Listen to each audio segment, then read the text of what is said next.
Existe um comportamento curioso que aparece repetidamente ao longo da vida. As pessoas mais confiantes nem sempre são as mais preparadas. E as pessoas mais preparadas nem sempre são as mais confiantes.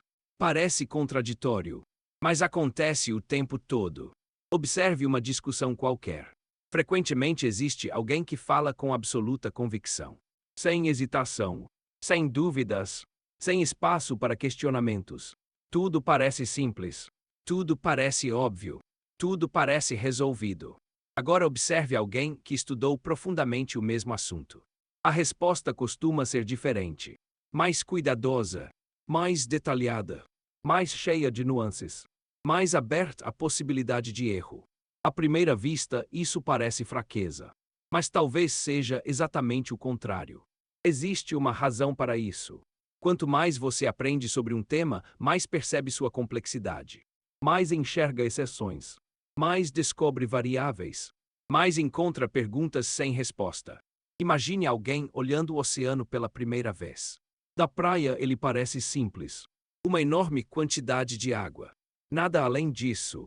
Mas um marinheiro experiente enxerga correntes, profundidades, tempestades, mudanças de vento, riscos invisíveis, possibilidades ocultas. O oceano não mudou. O que mudou foi a capacidade de observação. O conhecimento produz um efeito semelhante. Ele expande a percepção. E quando a percepção se expande, as certezas absolutas começam a diminuir. Isso não significa que tudo seja relativo, nem que a verdade não exista.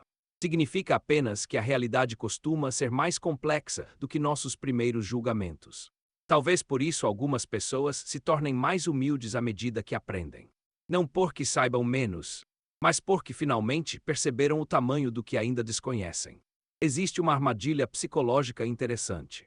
Quando sabemos muito pouco sobre um assunto, não temos conhecimento suficiente para perceber nossas próprias limitações.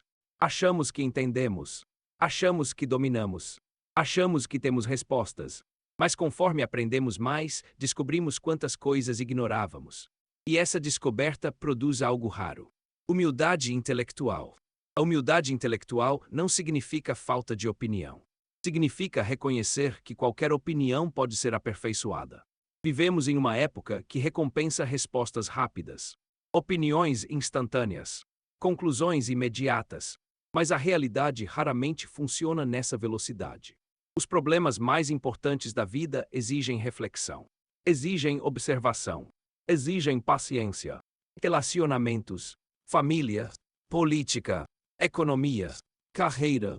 Nenhum desses assuntos cabe em uma frase simples. Mas frases simples vendem. Frases simples viralizam. Frases simples parecem confortáveis. A complexidade exige esforço. E o cérebro humano adora economizar energia. Por isso, soluções fáceis são tão sedutoras. A maturidade começa quando percebemos que compreender é mais importante do que vencer. Que aprender é mais importante do que parecer inteligente. Que fazer boas perguntas é tão importante quanto encontrar respostas. Talvez a verdadeira inteligência não seja acumular certezas. Talvez seja desenvolver a capacidade de conviver com perguntas difíceis sem fugir delas. Porque as maiores descobertas da humanidade não nasceram da arrogância. Nasceram da curiosidade, da dúvida, da coragem de admitir: talvez eu ainda não tenha entendido tudo. E existe algo profundamente libertador nisso. Você não precisa ter resposta para tudo. Não precisa vencer todas as discussões. Não precisa parecer o mais inteligente da sala. Às vezes, a pessoa mais sábia é justamente aquela que continua aprendendo. Mesmo depois de décadas, mesmo depois de inúmeras conquistas, mesmo depois de acumular conhecimento. Porque ela compreendeu algo que muitos levam a vida inteira para descobrir. Quanto mais você se aproxima da verdade, mais percebe o tamanho do mistério. E talvez seja exatamente por isso que os verdadeiramente sábios falam menos sobre aquilo que sabem. E prestam muito mais atenção naquilo que ainda precisam aprender.